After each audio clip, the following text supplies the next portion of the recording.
Bueno, vamos.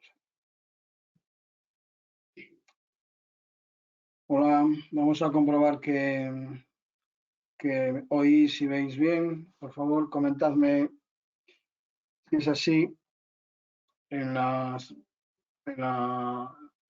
preguntas que estáis oyendo y viendo bien. Vale, Victoriano ya me dice que sí. Pues nada, pues muchas gracias. Antonio también, Miguel también.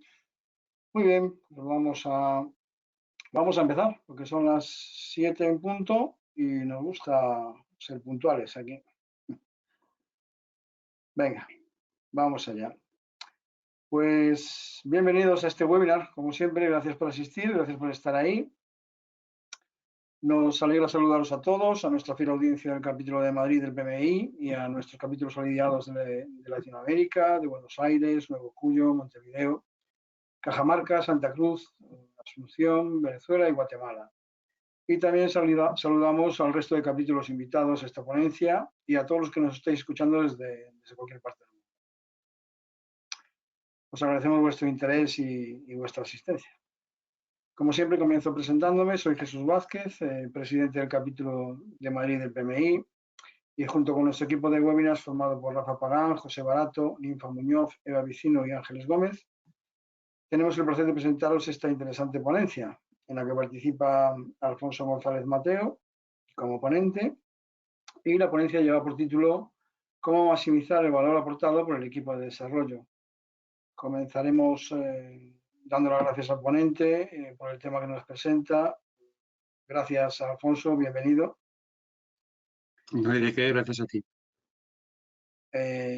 Bueno, voy a hacer una introducción. En palabras del ponente, nos dice, solo 1 de cada 5 equipos puede considerarse de alto rendimiento. Son muy pocos, ¿verdad? Cuando ejecutamos una transformación digital mediante una organización ordenada de tribus y equipos, estamos de alguna forma ligando el éxito o el fracaso de dicha transformación a la del buen hacer de nuestros equipos de desarrollo. Ahora bien, ¿somos conscientes de ello? Y más importante aún, ¿son los equipos conscientes de ello? En esta charla veremos la importancia que tiene acompañar a los equipos y hacerlos partícipes de los objetivos de la compañía. Es trascendental complementar su perspectiva y darles una visión completa mediante indicadores objetivos que les ayuden y hagan más fuertes. Compartiremos brevemente algunas de las estadísticas del trabajo realizado, consecuencia de 3 años de experiencia, rodeado de más de 150 equipos de desarrollo. Bueno, Alfonso González Mateo cuenta con más de 10 años de experiencia en la gestión de proyectos y servicios y trata de optimizar y ayudar a fortalecer la cadena de valor que supone el ciclo de vida de desarrollo de una idea. Como especialista certificado en métricas estándares para la medición de tamaño del software, está convencido de la necesidad de evolucionar en la industria del desarrollo hacia modelos donde el producto se elija como principal protagonista y eje del dimensionamiento de costes y esfuerzos para su desarrollo. Esto es aplicable por igual a entornos de desarrollo ágiles, donde su experiencia no hace sino avalar que el cuidado del tándem equipo y producto son cruciales para el éxito de cualquier iniciativa.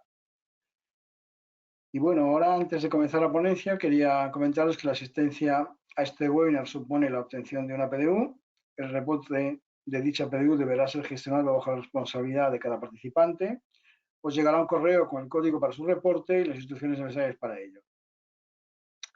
Como siempre, podéis ir dejando vuestras preguntas en nuestra plataforma para que el ponente las responda al final de su ponencia. En breve tendréis también disponible la grabación del webinar en nuestro canal en YouTube, al que podéis acceder también desde la web del capítulo. Ahora damos paso a Alfonso, a quien cedo la palabra.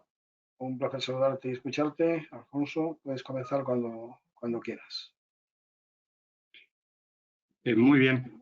Antes de nada, gracias, Jesús. Reiterarte el agradecimiento por invitarme a compartir, ¿no?, con vosotros este rato y sobre todo parte de mi experiencia, que al fin y al cabo es la intención que tengo. Confirmarme, por favor, antes de empezar, que me escucháis bien. Entiendo que sí.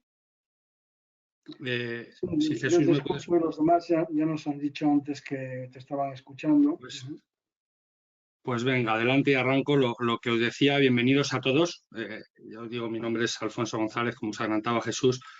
Soy gerente de cuentas en Leda. Actualmente, pues Leda, por situaros un poquito en mi contexto y mi universo, es una compañía muy de nicho, de la que, si me permitís, os hablaré un poquito al final para evidenciar un poquito lo que os traigo esta tarde. Pero básicamente, porque nos situéis, somos una compañía y yo particularmente estoy muy dentro de la definición y operación de modelos de control de la eficiencia y calidad de procesos de desarrollo de software, ¿vale? Y obviamente con objetivo de maximizar los resultados que estos proporcionan. Entonces, como gestor de cuentas, actualmente estoy en responsabilidad de distintos servicios que están tratando de ayudar a varios de nuestros clientes, pues que como en otras muchas empresas, se están inmiscuyendo en todo esto de la transformación digital, ¿no? Entonces, son alrededor de 4 años más o menos los que llevo trabajando muy cerca de esta filosofía de desarrollo y en estos años puedo decir que he visto un poco de todo, ¿no? Pero lo que quiero destacar ya de entrada esta tarde es que hay margen de mejora, ¿no?, en la aplicación práctica y sobre todo bien entendida de la agilidad. Entonces, espero, ya os digo, haceros pasar el rato lo más ameno que pueda. Mi intención va a ser simplemente hablaros desde experiencia, desde mi vivencia casi en primera persona y la forma en la que en parte pues estamos enfocando desde mi compañía el trabajo y el acompañamiento a estas digamos, transformaciones en los distintos entornos. Es una exposición que me llevará alrededor de 40-45 minutos a lo sumo. Intentaré cumplir con los timing previstos como ha comentado Jesús que os gusta hacer. Obviamente no voy a ser una excepción. Pues veremos una primera parte más teórica que tal vez os resulte algo más pesada para luego ya entrar a mostrar o compartir con vosotros resultados fruto de nuestra experiencia, ¿vale? Resultados más concretos. Entonces, sin más dilación, comencemos, ¿no? O sea, desde el principio, como os decía, llegó el nuevo, digamos, paradigma de la transformación digital y, por supuesto, trajo de la mano sus virtudes. Y hay dos conceptos que han destacado sobre el resto o que están en boca de todos sobre el resto. Se dice principalmente de forma resumida que tanto el valor entregado a negocio como la adaptación al cambio van a adquirir especial relevancia en toda esta transformación, ¿no? Pues mi primera reflexión ante esto y lo que os invito a que pensemos todos es, pues ¿realmente estamos o conocemos el valor que estamos generando mediante estos desarrollos, este valor entregado del que hablamos, si es mucho, si es poco, más o menos que antes? Estamos, yo creo que todos de acuerdo que el valor es algo, si me apuras, intangible o que roza lo intangible y como tal, pues el primer escollo es ponernos de acuerdo en cómo estamos cuantificándolo o dimensionándolo, como queráis entenderlo, ¿vale? Pero por ahí el valor tiene una letra pequeña que merece una reflexión aparte. Respecto a la adaptación al cambio, el segundo de los términos que cobra especial relevancia, lo mismo. Sabemos si estoy siendo flexible o eficientemente flexible, que sería lo deseable, pues vamos a verlo, ¿no? Entonces, en un principio yo me embarco en esto de la agilidad y conozco unas normas y si no las conozco sé que hay digamos, de dónde obtenerlas, ¿vale? Y no es mi intención que hablemos del manifiesto en absoluto, Dios me libre, ¿vale?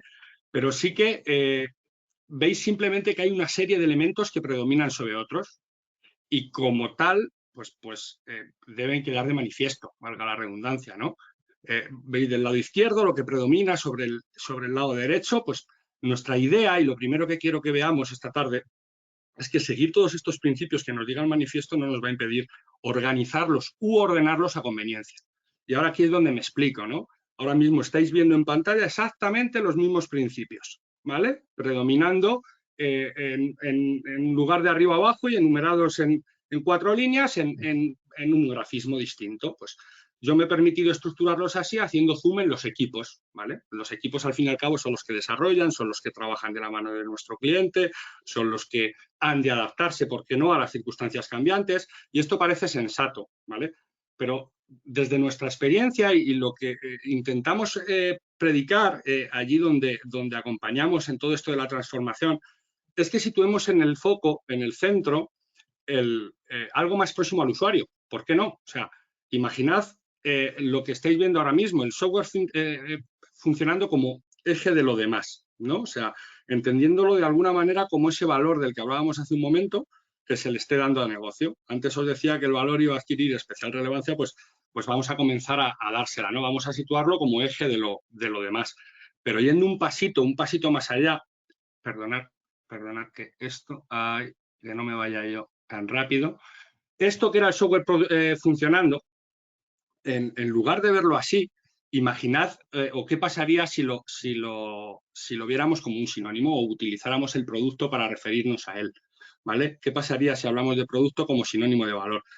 Y recordad que otra de las afirmaciones del manifiesto, por ahí que no traigo escrita, pero que igual es de todos conocida, es aquella que dice algo así como que el software funcionando se asume como la principal medida del progreso, ¿no? Y dicho de otro modo, lo que yo trato es que si de alguna manera el software funcionando me indica el progreso, vamos a intentar cuantificar el software que pongo a disposición de ese usuario final, el software que estoy haciendo funcionar, para determinar la medida de progreso en la que me encuentro. Por tanto, dicho de otra manera, entendamos de ahora en adelante como símiles el valor entregado como producto o software funcionando, ¿vale? Estos son otros puntos del manifiesto respecto a equipos. Y aquí os invito a una segunda reflexión, pues realmente, pues no sé si estaríais o no de acuerdo con la primera afirmación, si podemos saber antes de nada que nuestros equipos estén o no motivados o simplemente lo damos por hecho. Yo creo que no he visto en muchos lugares donde se preocupen o recurrentemente se preocupen de que el equipo esté o no motivado. Generalmente se asume, se da por hecho o se compone un equipo y allá se las busque. Entonces, estas tres afirmaciones de la segunda, por ejemplo, hablaríamos de los equipos autosuficientes. ¿Por qué van a ser estos los que generan las mejores prácticas? O en la última de ellas dice, joder, ¿creéis de alguna forma que un equipo evoluciona positivamente y es cada vez más eficaz? Pues no lo sé, se da por hecho y se da por hecho tal vez muy a la ligera. O sea, para mí es muy, muy, muy discutible.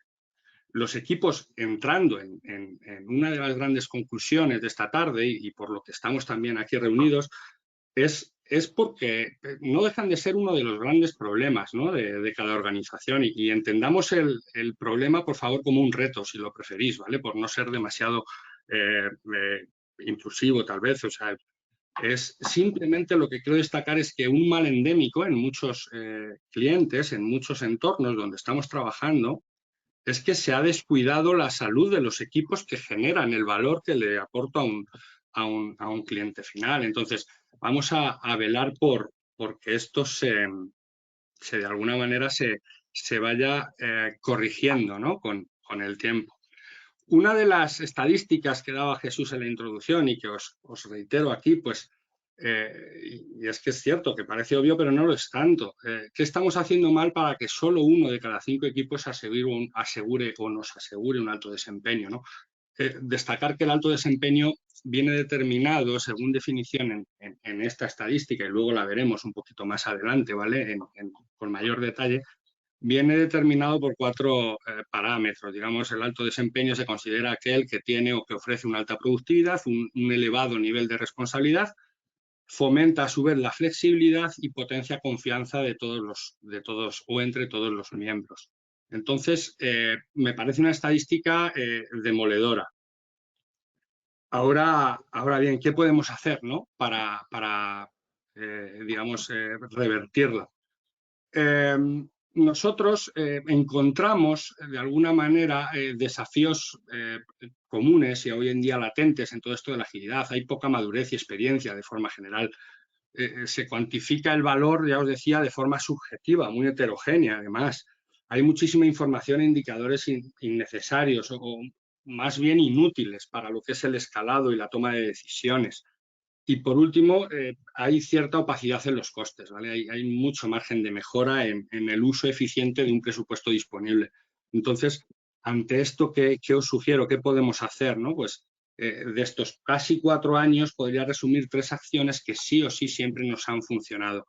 Básicamente son 3, ya os digo. Una, cuantificar el valor en forma de producto y de la manera más objetiva que seamos capaces, para lo cual no hay más que irse a un estándar ISO y ya por lo menos hablar un lenguaje universal. La segunda, visibilizar y ¿por qué no?, acceder al desempeño de los equipos y no tratarlos como grupos de personas estancos que generan un resultado, sino preocuparse y entrar dentro de su rutina, de su dinámica y preocuparnos por su desempeño. Y por último, ejercer y ejecutar un seguimiento y control mediante objetivos, más que objetivos, indicadores objetivos, ¿vale? Es creo que más apropiada la expresión. Obviamente la comparativa como palanca de mejora es fundamental en una transformación donde gobierno o donde tengo del orden de 45 o 50 equipos de desarrollo en paralelo, organizados en distintas líneas de producto, tribus, etcétera. Usar palancas o sea, comparativas entre ellos como palancas de mejora es una praxis fundamental. Entonces, para progresar, vamos a ir viendo poco a poco lo que os decía. Se trata esencialmente de refinar o de afinar en este sentido todo aquello que nos esté debilitando dentro de un equipo. ¿Y por qué? Porque esencialmente nosotros a la hora de arrancar y de colaborar con un cliente o con alguien que nos ha pedido cierta ayuda para maximizar rendimientos, para, oye, corregir el rumbo y no verse a lo mejor ciego en la situación en la que esté, pues lo que le respondemos en muchas ocasiones es que se empiece formulando una pregunta. O sea, lo primero, y ¿por qué no?, el haceros partícipes de otra reflexión, ¿no? Independientemente de los objetivos que cada uno tenga para embarcarse en una transformación digital, en esta forma de desarrollo, es trascendental que en algún momento pues, nos paremos y tratemos de dar respuesta a esto del coste de la satisfacción del usuario. Pero simplemente es trascendental porque nos permitirá o nos ayudará a entender el cómo de rentable, ¿no?, nos está resultando la transformación hacia una forma de vida distinta, por utilizar un símil dentro de la industria del desarrollo. Entonces, ya os digo, yo a día de hoy no tengo una respuesta concluyente sobre esto, ¿vale? O mejor dicho, yo tendría la mía, fruto de mi opinión personal. No sería nada universal, haría falta tiempo, análisis, etcétera. Pero para mí cualquier respuesta podría ser respetable. Lo importante que subyace de esta pregunta es entender cómo se está cuantificando el tema de la satisfacción del usuario. O sea, más que quién la está cuantificando por esto, por aquello, pues cómo lo están haciendo, ¿no? Es lo más importante, entender de qué manera vamos homogeneizando cosas y normalizándolas para que todos podamos entablar un mismo lenguaje.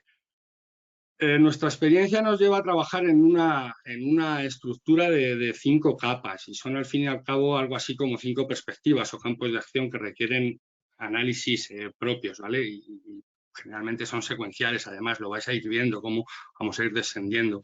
Lo primero de todo es asimilar nuestra estrategia, entender en qué contexto estamos, qué necesidades tenemos y a dónde queremos llegar, con qué plazo, o sea, de alguna manera ir pensando dónde quiero estar en un determinado momento. A partir de ahí empezaremos a pensar cómo gobernamos esa transformación en el sentido de establecer objetivos que deriven de la estrategia que previamente he pensado, ¿no? ¿Cómo vamos a ejecutar todo esto? Y teoría y práctica, ya os adelanto que por desgracia no siempre van de la mano, ¿vale? Hay que seguir profundizando. Ahí es donde llega el corroborar el proceso de desarrollo en toda su extensión. O sea, desde la composición de un equipo hasta la explotación de sus datos. Vamos a preocuparnos, ¿vale?, por cómo estamos ejecutando la transformación, cuál es el modelo de trabajo de los equipos, si están usando un Jira, un Confluence, ambas herramientas, de qué manera, con qué obligación. O sea, el proceso al fin y al cabo es todo lo que va a sustentar el siguiente de los niveles, que no es ni más ni menos que el uso de las métricas, ¿vale?, para saber si ese proceso está o no funcionando. Pero las métricas desde un sentido sensato, es decir, dirigiendo las métricas hacia el objetivo que habíamos marcado en capas anteriores, ¿vale? Desde, cómo no, una fuente fiable y completa. ¿Qué fuente fiable de información tenemos? Pues el último de los niveles, los equipos. Los equipos, en definitiva, lo son todo. O sea, son quienes transforman nuestras ideas en forma de historia de usuario, épicas y lo que nos venga a la cabeza en valor. En lo que os digo, en valor, en producto, en software funcionando, o sea, llamadlo como queráis. Entonces, es importante asumir esto para darle al equipo la importancia que merece. Y del enfoque flexible, ¿vale? Pasaríamos a la necesidad de escalar todo esto. Hemos ido descendiendo desde una estrategia hasta unos equipos. Ahora bien, ¿cómo conseguimos que todo esto revierta, ¿no?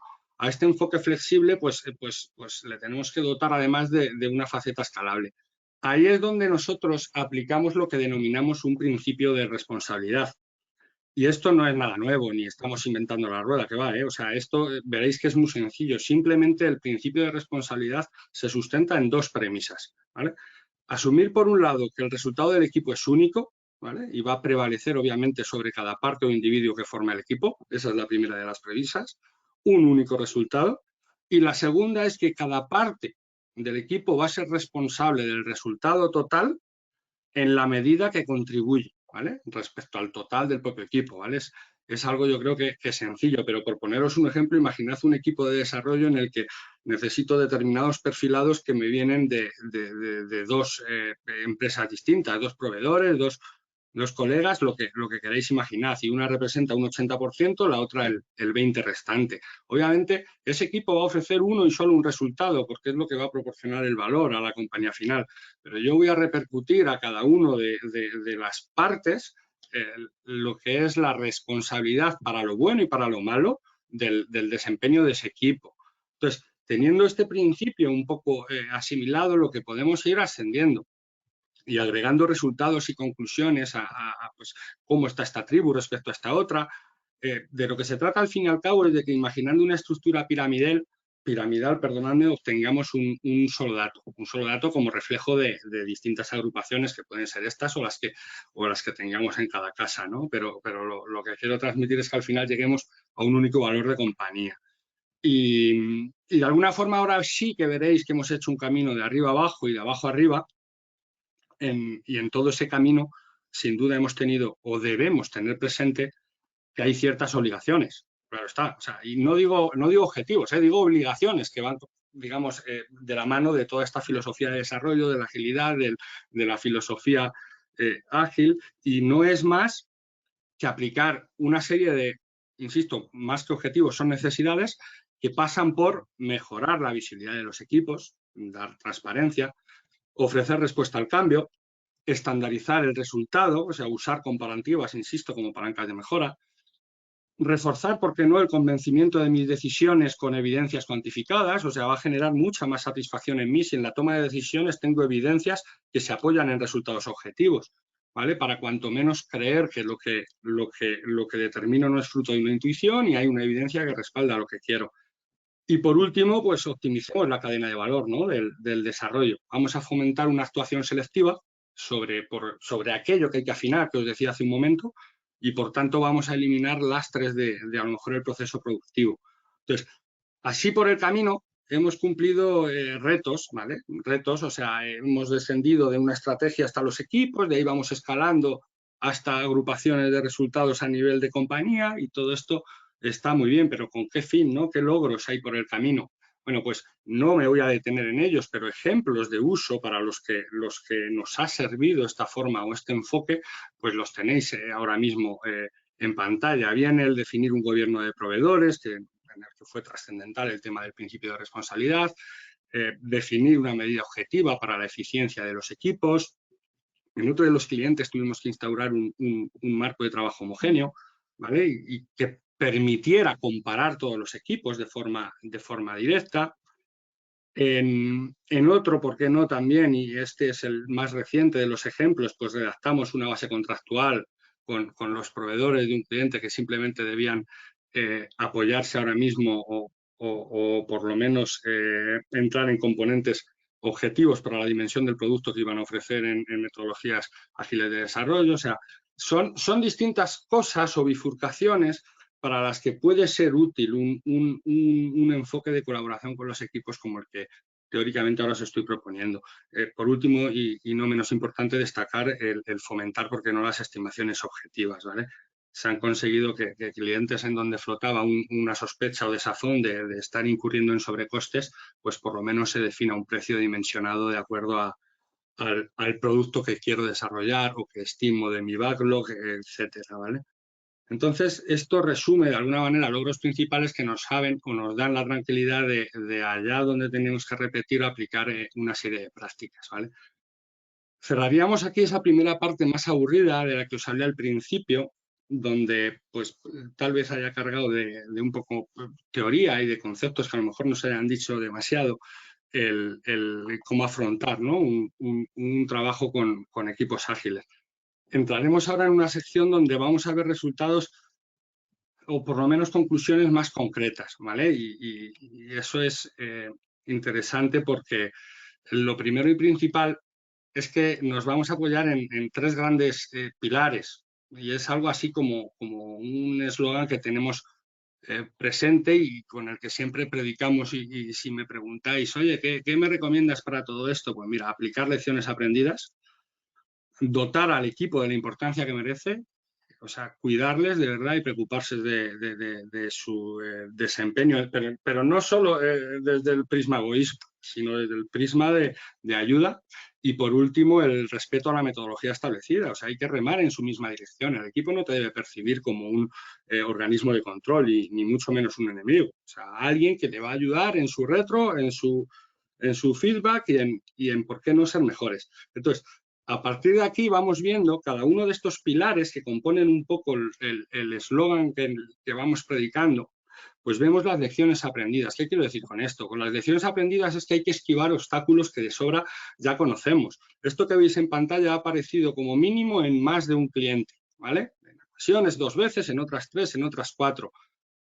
Si recordáis el enfoque flexible que mostré antes y las distintas capas que íbamos recorriendo, eso de la estrategia, el gobierno, el proceso, las métricas, aquí veis simplemente lo que serían desafíos o debilidades que tiene una transformación digital con carácter recurrente o común, ¿vale?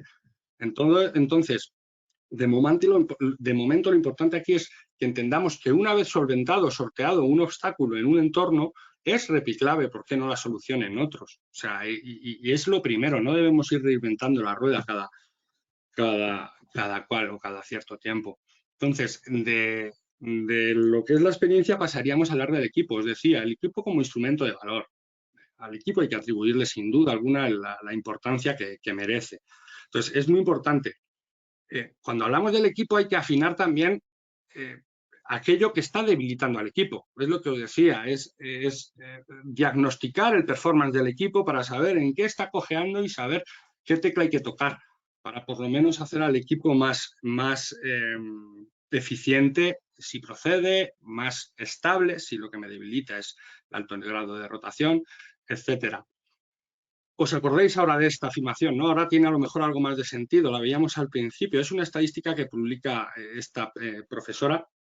A mí, con nuestros datos, he de decir que la estadística se me queda demasiado corta, pero nuestros datos rondan en torno a un 24 o 25% de los equipos son los que no son excelentes, como determinamos nosotros, ¿no? Desde un primer momento. Entonces, me da igual usar un 17 que un 24, lo que sigo manteniendo es que la estadística es demoledora, o sea, ni uno de cada 4 equipos acaba por ser excelente, ¿no? O por lo menos le cuesta mucho tiempo el serlo. Entonces, yo os dije y reitero que para mí es un dato demoledor que sobre todo además tengamos que esperar más de medio año, ¿vale? Para conseguir que los niveles de desempeño de un equipo sean aceptables.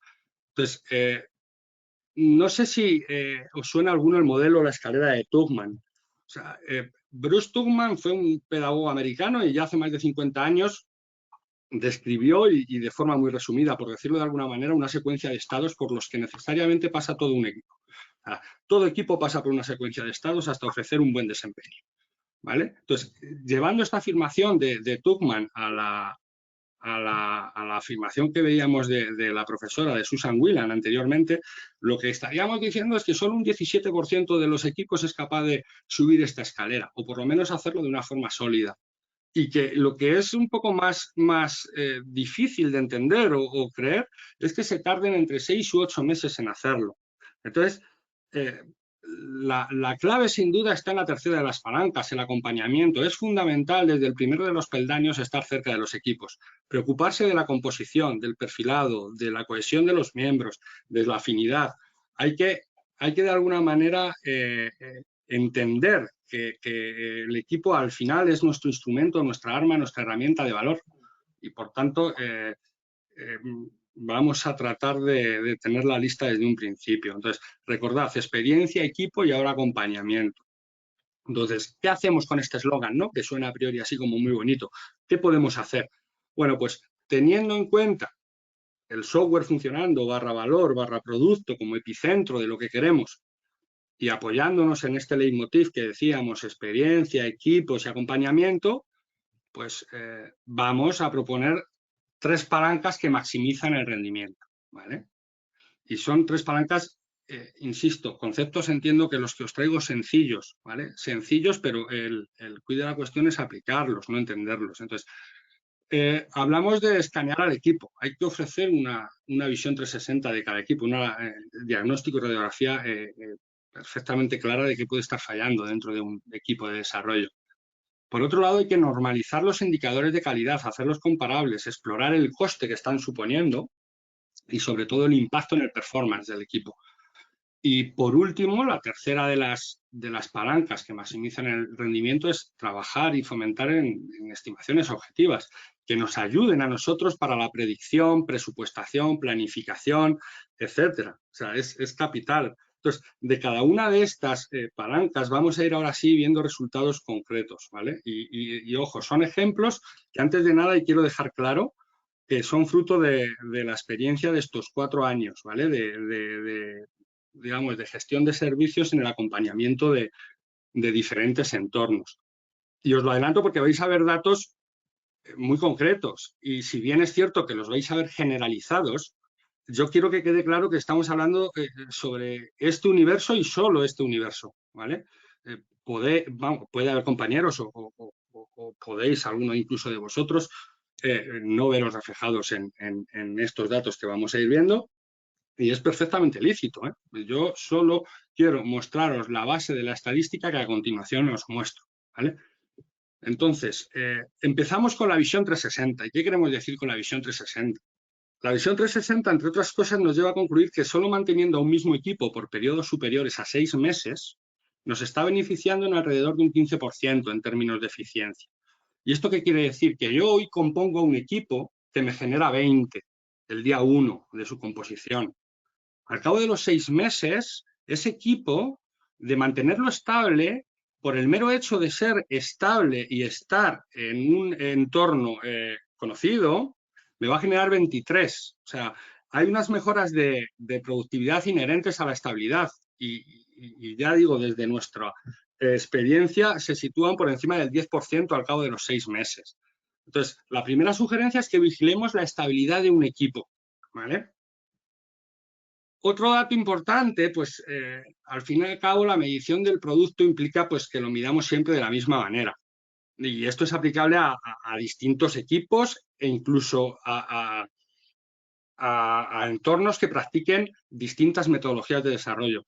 Pero teniendo esto claro, lo que vamos a poder es comparar, ¿por qué no?, el coste que me está conllevando generar un producto en un entorno, sea en un equipo respecto al que me está generando otro equipo distinto, o, como aquí os traigo, distintas filosofías de desarrollo. Pues, ¿qué estamos viendo? Que las metodologías ágiles generalmente conllevan un incremento del coste unitario por unidad de producto en torno a un 20%. Y necesariamente esto es malo en absoluto. En absoluto. Y esto que quede claro, o sea, el coste generalmente unitario por producto solo será malo, ¿vale?, si no está compensado con otros parámetros. Y aquí me explico. Yo puedo estar pagando un sobrecoste de un 15, un 20% en mi unidad de producto, pero a cambio estoy disminuyendo mi time to market, estoy aumentando la satisfacción de mi cliente, estoy mejorando los ratios de calidad, estoy obteniendo mayor productividad de mis equipos. ¿Por qué no? Si todo esto compensa, o algo de esto compensa ese incremento del coste, en absoluto debo preocuparme por ello. Pero lo importante es que pongamos este dato encima de la mesa de una manera normalizada y explotable para una valoración general del diagnóstico 360 del equipo, ¿no? Otro concepto sin duda importante, y es casi el polo opuesto a la estabilidad de la que hemos hablado al principio. Aparece la rotación en equipos, y es un concepto pues, que nos tratan de colar o que nos tratan de introducir aquí como si nada, ¿no?, con con planes de transferencia súper chulos o con planes de acción para mitigar el riesgo de que, oye, fulanito va a reemplazar a Pepito, pero no te preocupes, ya están de la mano, ya... Bueno, la rotación siempre merma la productividad, ¿vale? Siempre. Y cuando digo siempre, es siempre. O sea, me podéis poner un ejemplo en el que se reemplace un equipo junior por uno senior. Y yo os diré, bueno, ahí no hablaremos de rotación, os estoy llevando un ejemplo a un caso extremo. Yo entendiendo la rotación como un reemplazo de perfiles equivalentes, lo que os digo es que siempre, siempre vamos a mermar la eficiencia de un equipo. Y eso que os quede claro. Cuantificando lo que es lo que trato de aportaros, porque lo tengáis en la cabeza y por lo menos lo pongáis encima de la mesa, lo que impacta la rotación. Podríamos hablar en torno a un 25% en los casos en los que rotamos a una minoría del equipo, o en caso de rotar a mucha más gente, la rotamos en peldaños iniciales de esa escalera de Tuchman que veíamos antes, o vamos a impactos de hasta un 40% si la mayoría de gente del equipo es la que está rotando, es decir, rotamos a una mayoría significativa, o, ¿por qué no?, el caso contrario, solo roto a una persona o roto a una minoría, pero ya estoy en la velocidad de crucero, en esa escalera de Tuchman que estaba en mi cúspide de alto rendimiento. Ahí introduciré igualmente un impacto grande. Entonces, yo no os pido con esto que controlemos la rotación, ojo, ¿vale? Que por suerte o desgracia en muchos casos va a ser inevitable, ¿vale? Pero sí creo que es interesante que en circunstancias de rotación preveáis, alertéis de la merma de rendimiento que puede venir en sprint posteriores o en iteraciones posteriores. Porque ya digo, es directamente proporcional casi, si me decís, ¿no? Entonces, otro dato respecto a la visión 360, qué importante, ¿no?, es también ofrecer seguimiento a la cadencia de despliegue de los equipos. 1 de cada 5, y fijaros que parece poco, pero bueno, 1 de cada 5 tiene problemas en poner software en producción por causas ajenas al propio equipo.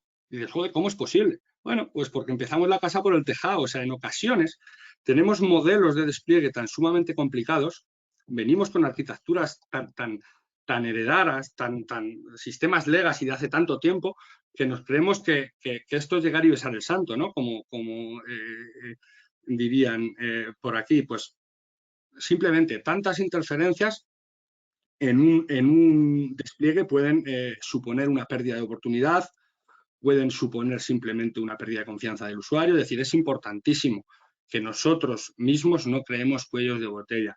Entonces, ojo con las falsas expectativas y suponer que el despliegue es tan trivial como hacerlo cuando y como quiera, ¿no? Entonces, ojo con ello. Y por ir cerrando la primera de las palancas y la visión 360, podemos recapitular que una visión 360 nos debe servir en general para, por ejemplo, entender que lo poco productivo que esté resultando un equipo, pues se puede estar compensando, pues porque es barato, me cuesta económicamente poco en términos de perfilado de tarifario, porque tal vez me estén generando pocas incidencias en producción y a lo mejor está haciendo despacito pero con buena letra y no introduciendo demasiados errores, o con cualquier otro factor, ¿vale? Pueden ser muchas cosas. Pero es importante que construyamos un diagnóstico completo y 360 sobre todo. Aquí ahora en pantalla veis pues distintos factores que componen la radiografía de un equipo respecto al objetivo en cada una de las aristas. Y las aristas no son todas las que están y están todas las que son. Aquí podríamos incluir, por ejemplo, ejes que ya en versiones recientes incluimos son temas como la satisfacción y motivación en base a encuestas de ese tipo, NPS y más ajenas a lo que es el día a día. Pero al fin y al cabo lo que podéis es digamos, dimensionar el performance de un equipo de acuerdo a indicadores de este estilo que ofrecen conclusiones muy rápidas sobre qué puede estar debilitando al equipo, ¿no? Puede ser simplemente la liberación continua, pues es baja, no puede desplegar, cualquier conclusión al respecto. Entonces, vamos a otra cosita, ¿vale? A otra palanca por ir siendo más ágiles, nunca mejor dicho. Entonces, nos resulta verdaderamente curioso, 1 de cada 4 equipos enmascara su mejora de productividad. ¿Y qué quiero decir con esto? Pues sencillamente, un equipo de cada 4 que consigue hacer más de lo que hacía, es decir, mejora su eficiencia, en sprints o desarrollos iterativos posteriores, lo que va a hacer va a incrementar el tiempo dedicado a la corrección de defectos en una cantidad similar o proporcional a la que aumentó su eficiencia. Entonces, quien mucho corre pronto para, y en muchas ocasiones quien mejora la eficiencia por quemado de más historias de usuario, por más software funcionando, por más... Si vas descuidando puertas de calidad y al fin y al cabo lo que vas a hacer es sí poner en marcha mucho más producto, pero destinar el mes que viene a corregir durante gran parte de mi tiempo, lo que voy a hacer es un pan con unas tortas, dicho mal y pronto, ¿no? Entonces, pensemos que la calidad y la productividad en términos de interés deben ser un interés compuesto y directamente proporcional entre ambos, ¿vale? Otro concepto interesante, pues allí donde se instauran mecanismos de contratación de equipos, o más bien, más que contratación, facturación, ¿vale? Ligados al desempeño, y cuando digo ligados al desempeño puedo hablar de productividad o de cualquiera de los ejes de esa visión 360 que os ofrecía, se obtienen valores de eficiencia significativamente superiores a esos otros donde se instauran mecanismos de contratación tradicionales, ¿vale? En donde, pues, oye, te pido un equipo, estos perfiles durante este tiempo y mientras me dure la pasta, pues voy a ir estirando el chicle, ¿no? O sea, al fin y al cabo, la contratación por tiempo generalmente conlleva una ausencia de compromiso que va a reflejarse en una penalización de eficiencia. Sigo con algún dato curioso sobre la calidad, pues es más que curioso, preocupante, ¿no? Y os lo planteo de esta forma. ¿Cómo podemos aceptar que haya tantos equipos que dediquen más de la mitad de su tiempo, y se dice pronto, más de la mitad de su tiempo, a otras cosas distintas a lo que es la generación de producto, propiamente dicho? A darle a la tecla, a desarrollar productos. O sea, y hablo de ese otro tiempo empleado en análisis, refinamientos, pruebas, soportes, dailies que pasan a ser reuniones, de muchas cosas que al cabo del día, un equipo tiene que ir haciendo, resolviendo y que, oye, termina mi jornada y digo, bueno, pues, ¿qué he aportado yo, ¿no?, a ese valor final? Entonces, yo no cuestiono que esa cantidad de esfuerzo sea o no necesaria. No lo entendáis así. Lo que yo cuestiono es que si un equipo así sí tiene sentido. O sea, estamos pensando que a un entorno o a unas necesidades de desarrollo concretas le estoy dando una metodología de desarrollo adecuada. Entonces, vamos a pensar también en eso. Y recordad, es imprescindible controlar el tiempo de producción de un equipo respecto a la capacidad productiva que tenga. Y es tan sencillo como que la capacidad productiva deriva de la cantidad de personas que haya dentro del equipo y la dedicación que tengan en el mismo. El tiempo de producción ya viene determinado por el tiempo neto en el que estoy aportándole valor al programa, digamos. En ese sentido, la relación o ese gap tiene que ser lo más pequeño que podamos, ¿vale? Siempre sin poner en riesgo, pues que obviamente hay que ejecutar pruebas, hay que hacer ciertos refinamientos, análisis, etcétera, pero dentro de unos ratios y parámetros razonables, ¿vale? Entonces, la conclusión general que nos ofrece un poco esta palanca, esta vertiente de trabajo, pues que muchas veces la velocidad de quemado de historias de usuario pues se está priorizando en ocasiones sobre la calidad ofrecida. Sabemos que el compromiso adquirido para terminar un determinado desarrollo en un plazo determinado de tiempo, pues a veces está suponiendo pues que lo que os decía hace un momentito, pues estén saltando puertas de calidad. Entonces, observamos cómo equipos que sorprendentemente aumentan de forma casi milagrosa la productividad de una iteración a otra, pues en términos de calidad vemos efectos consecuentes. Es importantísimo ofrecer una visión equilibrada, ¿vale?, de coste, eficiencia y calidad. Y aquí veis un ejemplo. En el sprint 3, esa línea que veis ahí es el indicador de eficiencia. Y en el tercero de los sprints, la tercera pareja de barras, vemos que hay un salto importante y significativo en la productividad que nos ofreció este equipo. Pero al mismo tiempo vemos esas barras en color anaranjado en la parte inferior reflejan la cantidad de defectos en términos absolutos que se introdujeron en la liberación de cada sprint. Pues curiosamente ahí donde el equipo ha sido más eficaz ha introducido más defectos. Es algo que debemos intentar evitar o por lo menos controlar, equilibrar, ¿vale? Terminamos con la última de las palancas y ya soy breve, va quedando poquito. La estimación objetiva, la medición de producto, pues contribuye a establecer pues simplemente criterios objetivos para estimar todo de una misma manera. Entonces, lo primero que hemos de saber es que utilizando esto, las historias de usuario se van a redactar enfocadas a cómo voy a cuantificar luego el producto y, por tanto, voy a obtener una homogeneización dentro de la redacción de historias de usuario. Y relacionado con esto, o mejor dicho, a medida que esto sucede, más bien hasta que esto sucede, aproximadamente que sepáis que hay un 8% del producto que están generando los equipos que se nos está perdiendo por el camino. Y ojo, no nos alertemos porque realmente no se está perdiendo. O sea, esto se está desarrollando y desplegando y poniendo en producción. El tema es que no lo estamos documentando, describiendo en ningún sitio. Entonces, estamos describiendo que hacemos 100 cuando realmente estamos casi haciendo 110. Entonces, no es poco el gap y la diferencia. Entonces, vamos a también trabajar en describir de manera más cuidadosa lo que vamos a hacer. Y no hace falta escribir un diseño funcional, que no se me eche nadie encima, que una historia de usuario perfectamente puede describir lo que se va a hacer, ¿vale? Entonces, por sistema, luego, entrando a trabajar con ellos, de cada 5 equipos mínimo, uno se las va a ver y desear para darte información o colaborar, ¿vale? O sea, va a generarles cierto rechazo, ¿vale? Nos va a percibir como un organismo de control externo al equipo y no les va a hacer ninguna gracia de alguna manera. No os preocupéis, es algo normal. Generalmente esto pasa por una etapa de adaptación y aceptación y en 1 o 2 trimestres a lo sumo, estos equipos que generalmente tienen resistencia a esa colaboración inicial van a estar ya preocupados de proporcionarte información de calidad y, por qué no, resultados adecuados, ¿no? Obtener resultados adecuados en ese caso. Termino, ¿vale? Volviendo al quid de la cuestión, la estimación objetiva como arma de presupuestación. Pues en muchos proyectos nos hemos encontrado la desagradable sorpresa de que la inversión prevista era de 30 y ha resultado llegar a 60 y sigue subiendo. Estamos en el doble de la inversión y, oye, yo no tengo lo que tengo, me voy gastando más y no termino de entender por qué.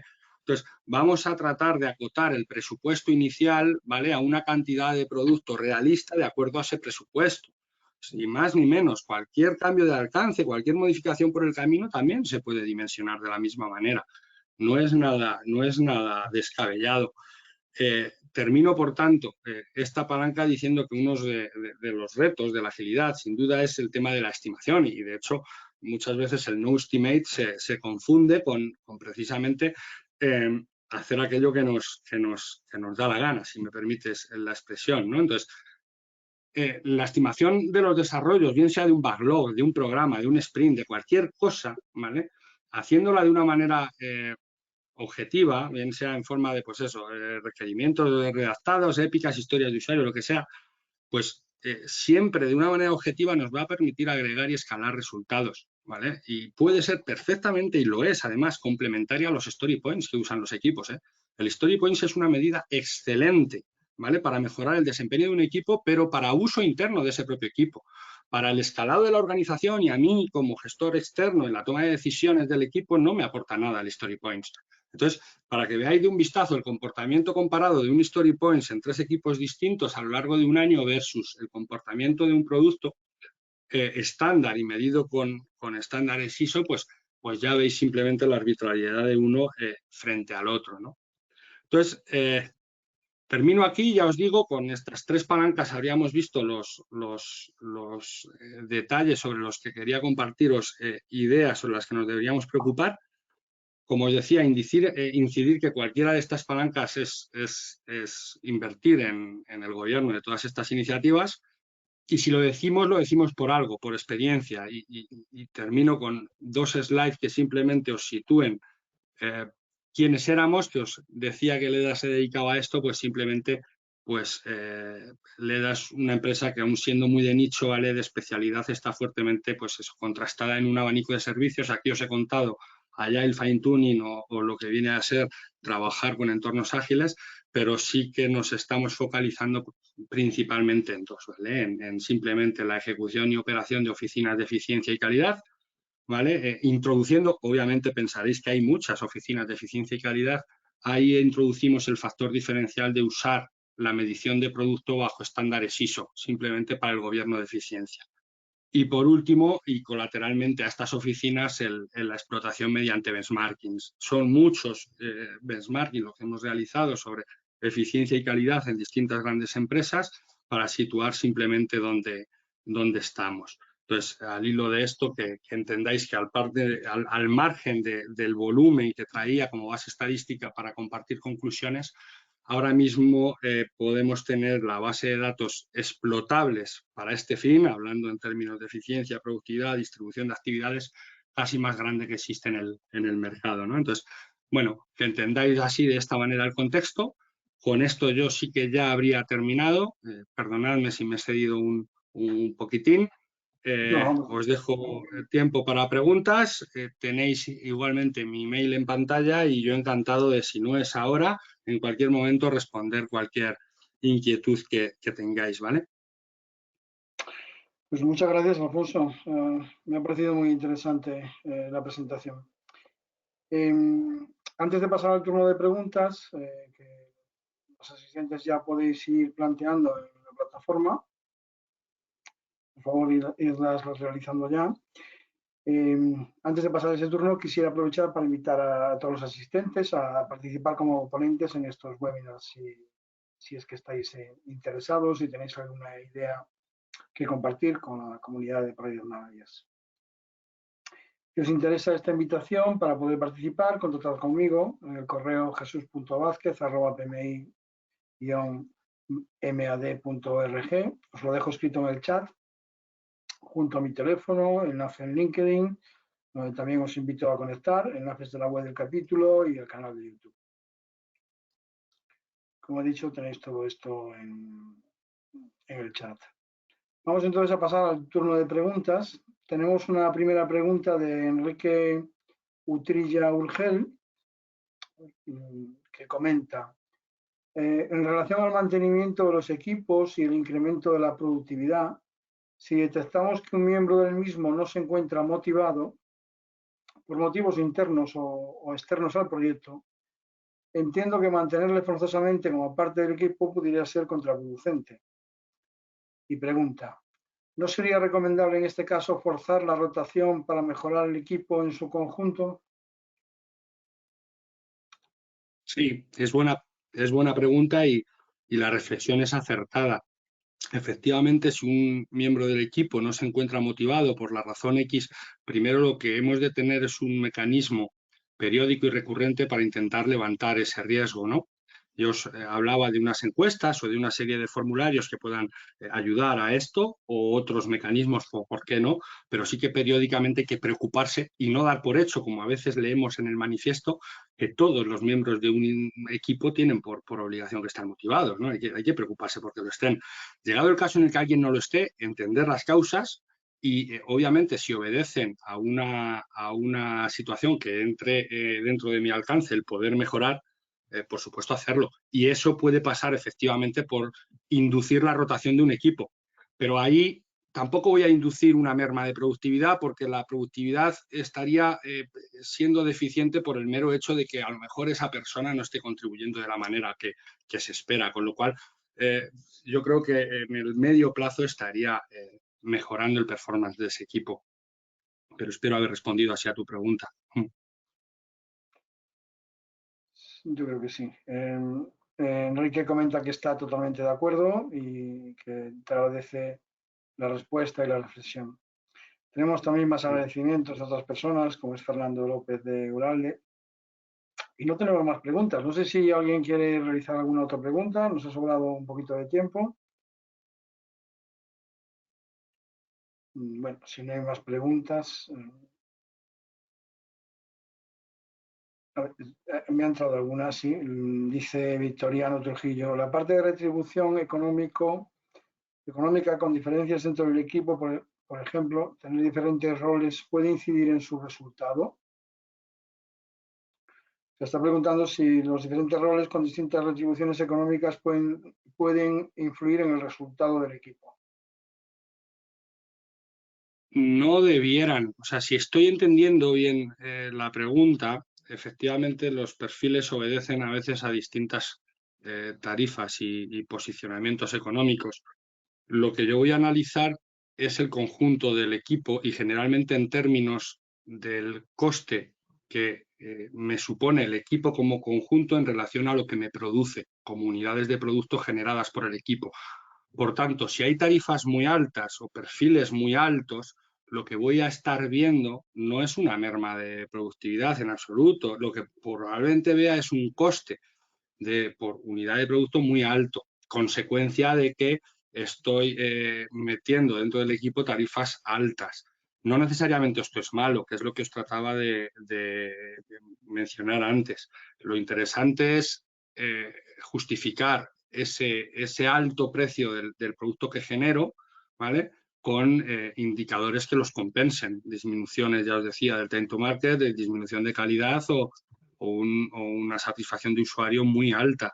Si no veo que eso esté compensando, obviamente la primera de las acciones que yo sugeriría es disminuir el perfilado de ese equipo, hacerlo rentable. O sea, es al fin y al cabo buscar el equilibrio en términos de eficiencia, de coste y de calidad. Si un eje del triángulo se te está disparando, que sea en proporción a los otros dos, y si no, de otra manera, intentar normalizarlos. No sé si he respondido a su pregunta, ¿eh? Paso, yo creo que sí. Paso a la siguiente. Patricia Martínez dice sobre la manía de intentar estandarizar puntos de historia en equipos totalmente de acuerdo que no sirve. Y pregunta, ¿cómo estimáis a nivel de roadmap por trimestre o incremento? Está preguntando cómo realizáis las estimaciones en el roadmap, si se hacen por trimestre o por incremento. Generalmente por trimestre, porque luego de cada incremento lo que tomas son una serie de historias de usuario o haces una serie de catas de alguna manera de ese backlog que tú trimestralmente has refrescado o has estimado. Entonces, tú una vez determinas el tamaño, lo que ya tienes es en base a una capacidad del equipo, que puede ser de, me lo invento, 125 unidades de producto, lo que yo puedo ir rellenando cada iteración hasta llegar a unas 125 unidades de producto de todo el backlog estimado para ese trimestre. O sea, generalmente vamos a estimaciones más macro, pero por además no ser demasiado intrusivos en la dinámica de los equipos. Daos cuenta que estimar en cada sprint supone que en cada iteración tengamos que pararnos y perder tiempo, bien entendido, en simplemente la estimación, la discusión, etcétera. Vamos a un modelo lo menos intrusivo posible, generalmente. Bueno, voy a dar paso a una última pregunta que es de Fernando García y pregunta, bueno, pide más bien si podrías aclarar un poco, extenderte un poco en la comparación de la eficiencia entre diversos equipos. Apenas tenemos 2 minutos. Pues no sé en qué sentido, pero mira, la eficiencia entendida como cantidad de producto generada por unidad de tiempo, al fin y al cabo, lo que va a calcularse es cómo la cantidad de software funcionando medida en una unidad de tamaño estándar ISO. Actualmente hay 5 disponibles en el mercado para la medición funcional de tamaño. Yo uso cualquiera de esos 5 estándares, cuantifico lo que ha generado un equipo y en base a la cantidad de esfuerzo, ¿vale?, que ha dedicado ese equipo a esa generación, tengo un ratio. Cantidad de producto por unidad de esfuerzo, digamos, ¿vale?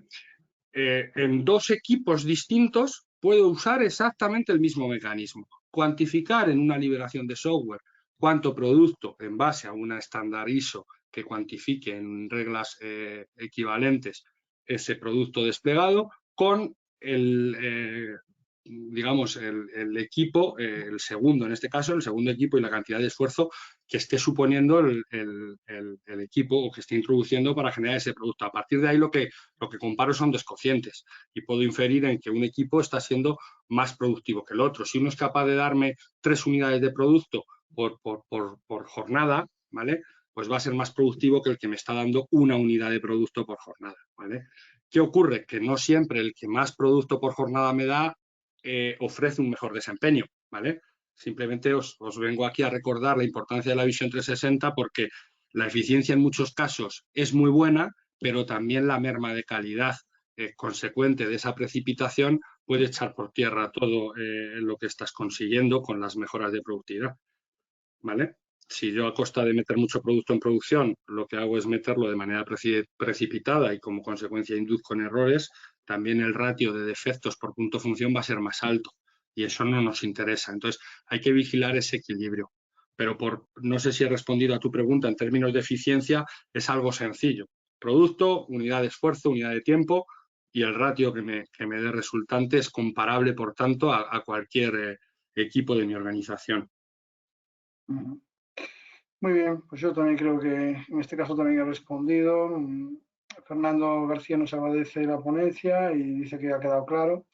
María Álvarez Friquete nos indica que ha sido muy interesante y también nos da las gracias.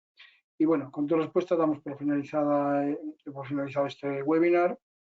Quería recordar a todos que con la asistencia los asistentes pueden obtener una PDU. Agradecer nuevamente a los asistentes y al ponente por transmitirnos sus conocimientos en esta muy interesante ponencia. Alfonso, ha sido un placer contar contigo, con tu presencia en este webinar. Muchas gracias, Jesús. Gracias a ti. Por último, para finalizar, deciros que os esperamos a todos en el próximo webinar. En nuestra web tendréis publicados los siguientes y desde allí podréis inscribiros. Nada más, saludos, cuidaros, hasta pronto y un fuertísimo abrazo. Gracias. Adiós. Hasta luego, Alfonso. Adiós, gracias.